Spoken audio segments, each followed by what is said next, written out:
And let's talk right now about another major issue at this election. I think, well, net zero is a very, very big part of why we're in the mess we are in currently. The Conservative Party has talked about how they want a sensible policy on net zero. That basically involves sticking to net zero policies but moving everything back by 5 years. The Labour Party, though, say their answer is GB Energy. They're setting up a publicly owned clean energy company. The idea is that this company will help provide investment in wind and solar energy, and it's starting off with, I think, an £8 billion fund at the very beginning. But whether that's going to be enough, well, let's talk about that right now with Charlie McAllister. He's an energy commentator and former director of UK onshore oil and gas. Good morning to you.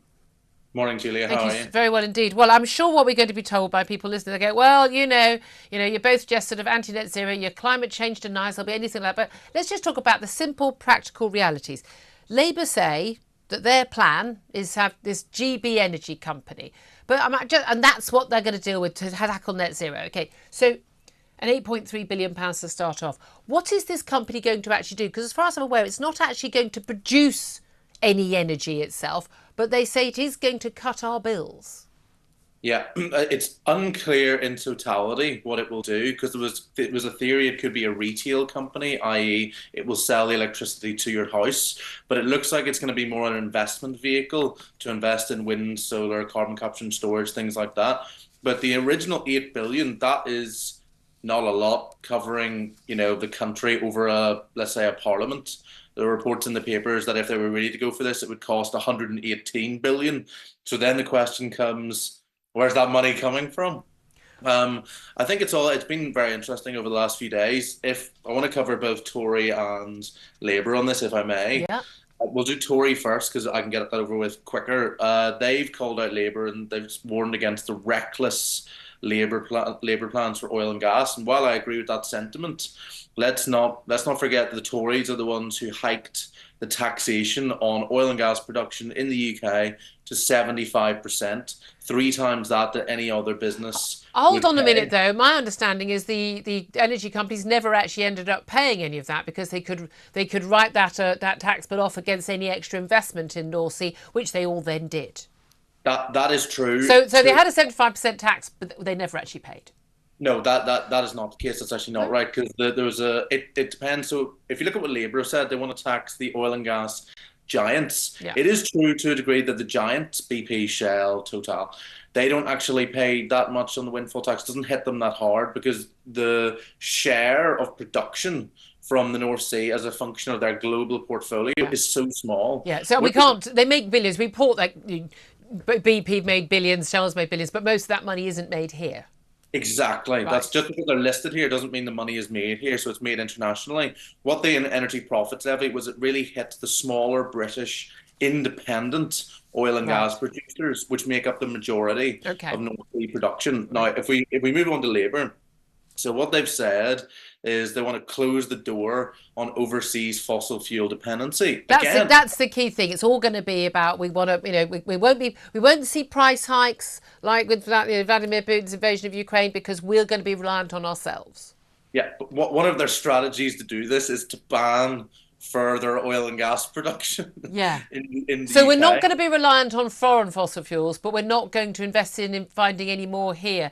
That doesn't add up. But also, the key thing that doesn't add up here is this energy policy is about electricity. Now, you can create electricity using solar and wind, but you can't create gas using solar and wind. And 80% of our economy isn't electricity; it relies on gas and on oil. I mean, so we're still going to need gas and oil for many, many decades to come. There's no one who has any knowledge of this sector at all who doesn't think that.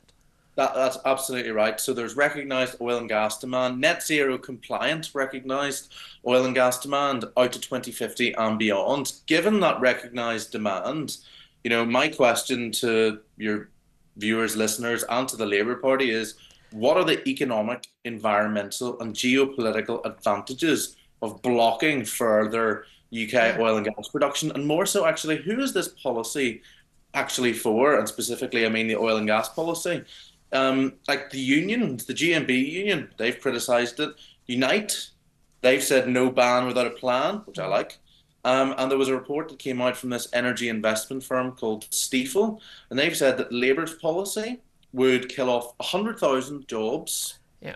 and that's across Scotland, Those are high Northeast skilled England. jobs, a lot of them as well. But Yeah, this is the key thing. absolutely. We're told that what this is about getting our energy bills down. But of course, the energy bills went up because of Ukraine, and they're going to. We didn't. The only place that didn't. The whole of Europe saw their energy bills go up, even though we're not that reliant on foreign energy imports. But the fascinating thing is the country that didn't see their energy go up by silly amounts was America. What have they done? Oh, they fracked, and they're a net exporter, one of the biggest exporters of fossil fuels in the world. That's how you become secure and get your energy bills down. And yet, for some reason, that's not what they're looking at. But also, I again, would it agree. completely ignores the off-gem price cap. I mean, they were saying until very recently that they would save each family up to £1,400 a year. But the off-gem price cap is only about 1,000. Well, from now, from July, it's going to be just over 1,500. So I think they're looking at us paying about £68 a year for our gas, our energy bills, which is clearly nonsense. So that's all pie in the sky, isn't it? I mean, at the end of the Yeah, day, we need to keep the lights on, and we need to keep the heating on, and we need to keep cars running and factories running.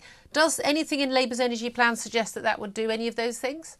but will building more wind, more solar, more nuclear, will that reduce energy imports to a degree? Yes, but to the extent that it shouldn't be one or the other. It shouldn't be black or white. We need a shade of grey here. It is not inconsistent for the government or for the Labour Party to say we're going to go for wind, solar, nuclear, and we're going to drill for more oil and gas because there is recognised demand. Yeah. There's a weaker case for coal because coal demand in the UK is so small. Yeah, and we've taken that down massively, haven't we? But again, it's just whenever people talk about energy policy, they're always talking, aren't they, about electricity, which is a very, very small amount of our energy needs. Charles McAllister, thank you. You've explained that incredibly well. Energy commentator Charles McAllister there. Quick thought from Russell Quirk on this. Well, look, clearly on both the Labour and the Conservative side, none of this has been thought through. I mean, they basically have the same policy, but one is just to accelerate quicker. Do it 5 years other. sooner.